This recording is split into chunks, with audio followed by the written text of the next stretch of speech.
World regional geography की, विश्व के प्रादेशिक भूगोल की, जिसमें हम लोग अलग अलग महाद्वीपों का अध्ययन करते हैं, एकमात्र ऐसी नदी है जो कि सीधे जाकर भूमध्य सागर में ही अपना जल विसर्जित करती है।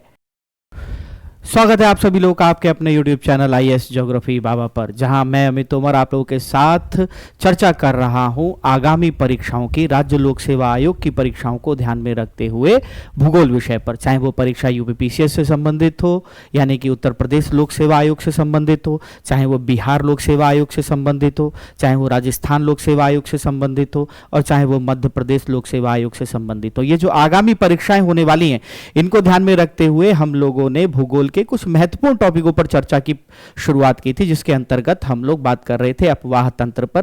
पहले हम लोगों ने भारत के अपवाह तंत्र को जाना, और अब हम लोग प्रत्येक महाद्वीप की महत्वपूर्ण नदियों पर चर्चा कर रहे हैं, जिसके अंतर्गत हमारी चर्चा हुई थी पिछले वीडियो में यूरोप की नदियों पर। यूरोप की नदियों का वह पार्ट 1 था। अब हम लोग बात करेंगे यूरोप की शेष बची हुई महत्वपूर्ण नदियों के बारे में। जी हाँ, शेष महत्वपूर्ण नदियों के बारे में हम लोग चर्चा करेंगे।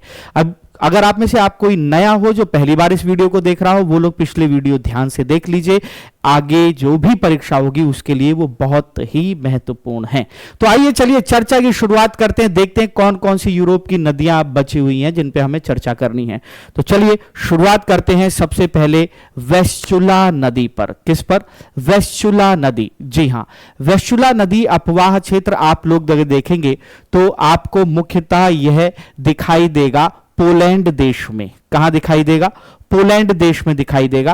पोलैंड के दक्षिण में बार्नियो पहाड़ी से एक नदी उद्गमित होती है, जो कि थोड़ा सा उत्तर में अपवहित होने के बाद पूरब की तरफ अपवहित होते हुए, फिर उत्तर की ओर अपवहित होते हुए, उत्तर पूरब की तरफ अपवहित होते हुए बाल्टिक सागर में अपना जल विसर्जित कर देती है, जिसका नाम है वेस्चुला नदी। यह पोलैंड की सबसे लंबी नदी है, और यह नदी अपना जल बाल्टिक सागर में, यहीं पर ही एक खाड़ी है जिसे गिडांस्क की खाड़ी कहा जाता है बाल्टिक सागर में, वहीं ही यह अपना जल विसर्जित करती हुई हम लोगों को दिखाई देती है। दूसरा, अगर हम लोग बात करें इसकी प्रमुख सहायक नदी में, एक पिलिका नदी दिखाई देती है, एक विप्रेज नदी महत्वपूर्ण सहायक नदियों में दिखाई देती है, एक सान नदी इसकी प्रमुख सहायक नदी के रूप में दिखाई देती है।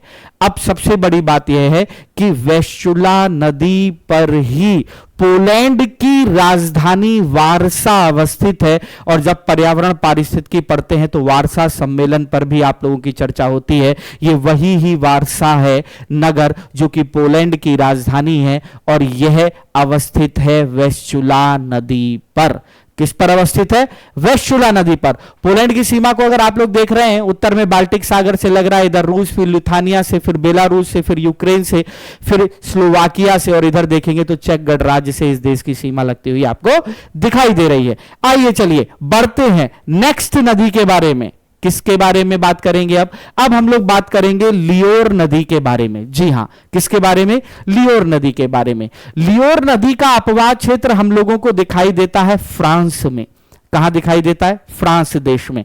अगर आप देखेंगे तो यह फ्रांस का मैप है, नीचे यह भूमध्य सागर दिखाई दे रहा है, इधर यह बिस्के की खाड़ी जो कि अटलांटिक महासागर में अवस्थित है यह दिखाई देगी आप लोगों को, और इधर दक्षिण में अगर आप देखेंगे तो पुर्तगाल दिखाई देगा आप लोगों को, और इधर यह भूमध्य सागर पूरा दिखाई देगा आपको। खैर, हमारी तो चर्चा होनी है फ्रांस की लियोर नदी पर। किस पर होनी है? लियोर नदी।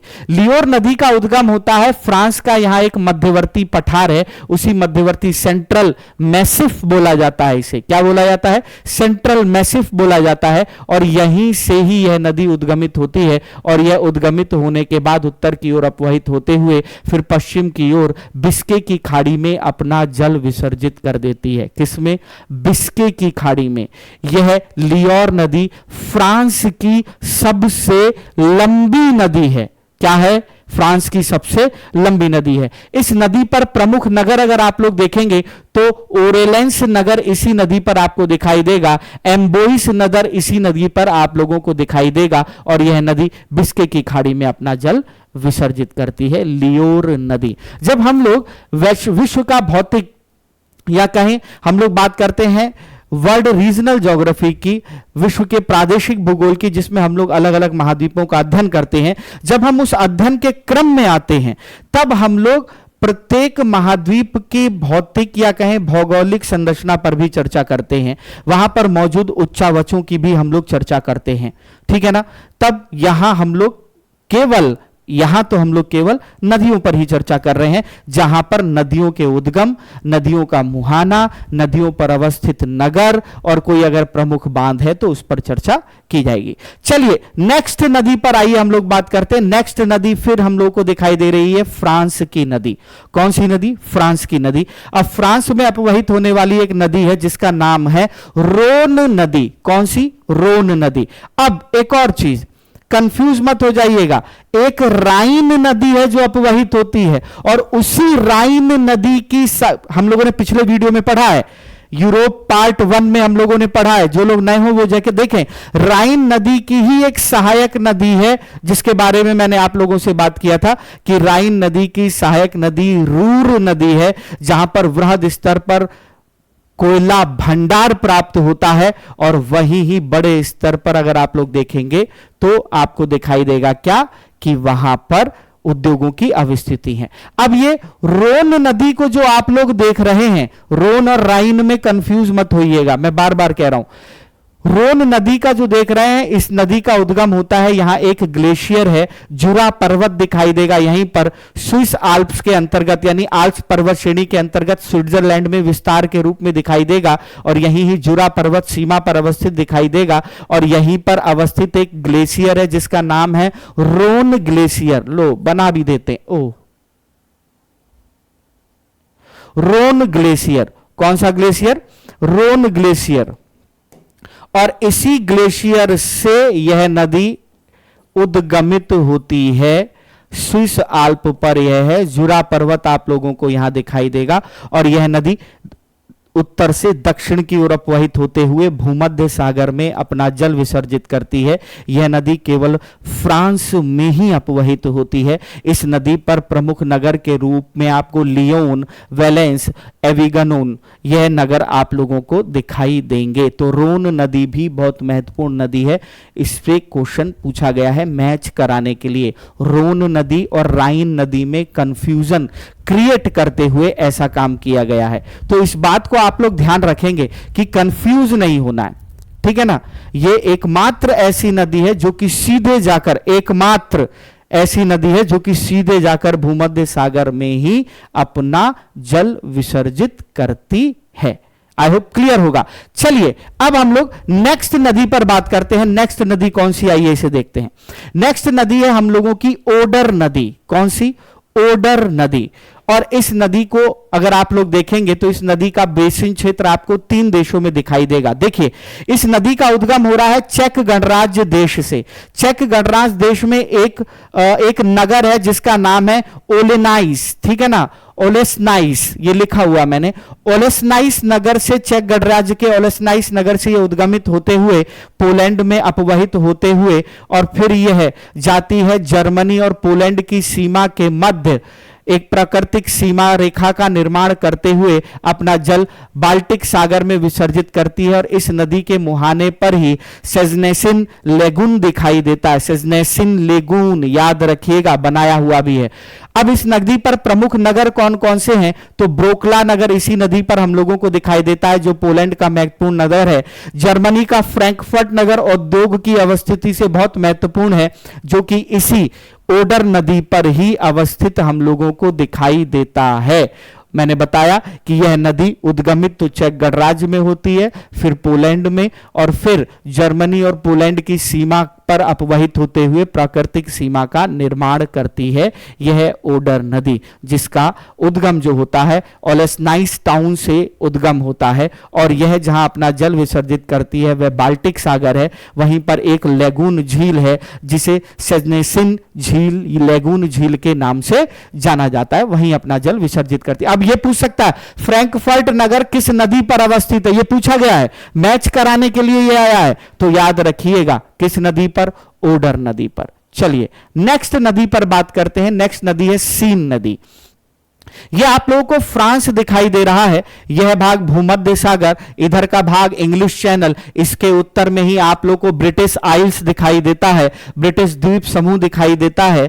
आप देखेंगे कि फ्रांस में ही यहां पर आपको इसके मध्यवर्ती, लगभग मध्यवर्ती भाग में एक पठार दिखाई देगा, लैंग्रोस पठार। इसी लैंग्रोस पठार से एक नदी उद्गमित होती है जो कि सीन नदी है, और यह उत्तर पश्चिम में जाकर इंग्लिश चैनल में अपना जल विसर्जित करती है। इस नदी का बेसिन केवल फ्रांस देश में ही दिखाई देता है। फ्रांस की राजधानी नगर पेरिस, पेरिस बहुत ही महत्वपूर्ण है, एफल टावर याद रखिएगा। यह नगर किस नदी पर ही अवस्थित है? सीन नदी पर ही यह नगर अवस्थित है। किस पर? सीन नदी पर। आई होप यहां तक की बातें आप लोगों को क्लियर होंगी। मैंने एक एक नदी को आपको, एक एक नदी को जो बताया है, एक इंडिविजुअल मैप पर बताया ताकि आपके दिमाग में बिल्कुल फिट हो जाए, जबकि हम लोगों ने पिछले वीडियो में एक साथ यूरोप के मैप में इन सभी महत्वपूर्ण नदियों पर भी बात की थी। चलिए आइए नेक्स्ट नदी देखते हैं अब कौन सी है। नेक्स्ट नदी अगर हम लोग देखें तो यह है एल्ब नदी। कौन सी है? एल्ब नदी, जो कि हमें अपवहित होती दिखाई देती है चेक गणराज्य और जर्मनी में। इस नदी का उद्गम होता है क्रकोनोस पर्वत। चेक गणराज्य और पोलैंड की सीमा पर यही ही एक पर्वत है, यही ही एक पर्वत है जिसे क्रकोनोस पर्वत कहा जाता है। क्रकोनोस पर्वत, इसी नदी से, इसी पर्वत के समीप से यह नदी उद्गम होती है, और यह चेक गणराज्य में अपवहित होकर जर्मनी में अपवहित होते हुए उत्तरी सागर में अपना जल विसर्जित कर देती है। इस नदी के ऊपर अवस्थित प्रमुख नगर में हम लोगों को चेक गणराज्य में इस नदी के समीप ही प्राग, प्राग नगर बहुत फेमस है, बहुत शूटिंग होती है, बहुत बार आप मूवी में इसका नाम सुनेंगे। जो है चेक गणराज्य का प्राग नगर इसी पर ही अवस्थित है। प्रयागराज मत कर देना, वो हमारे यहां अवस्थित है, वो उनके यहां नहीं हो सकता, लेकिन उनका प्राग नगर हमारे यहां अवस्थित नहीं हो सकता, ठीक है ना। तो उसके बाद यह जर्मनी में जब अपवहित होती है तो यहीं बिटेनबर्ग और हैमबर्ग जैसे नगर इस नदी पर हम लोगों को दिखाई देते हैं। किस पर? एल्ब नदी पर, और यह नदी उत्तर सागर में जाकर अपना जल विसर्जित कर देती है। तो इस प्रकार से अगर आप लोग देखेंगे, यह लगभग में 12 से 13 प्रमुख यूरोप की नदियों पर हम लोगों ने चर्चा की। यूरोप महाद्वीप की महत्वपूर्ण नदियों पर हम लोगों ने चर्चा की, जाना कहां क्या कौन सा है। अब हम लोग अपने नेक्स्ट वीडियो में नेक्स्ट महाद्वीप पर चर्चा करेंगे, जो कि अंतिम महाद्वीप के रूप में होगा एशिया महाद्वीप। एशिया महाद्वीप की कुछ महत्वपूर्ण नदियों पर चर्चा करेंगे, जो कि राज्य लोक सेवा आयोग की दृष्टि से बहुत ही महत्वपूर्ण होंगी। अगर यह वीडियो पसंद आया हो तो आप लोग वीडियो को लाइक करना बिल्कुल मत भूलिएगा, और हां, आप कमेंट करना भी मत भूलिएगा, क्योंकि आपकी कही हुई बातें ही हमारे अंदर ऊर्जा का संचार करती हैं। और अगर चैनल सब्सक्राइब नहीं किया है तो चैनल को सब्सक्राइब करिएगा। तो मिलते हैं नेक्स्ट वीडियो में, तब तक अपना ध्यान रखिए। बहुत बहुत धन्यवाद।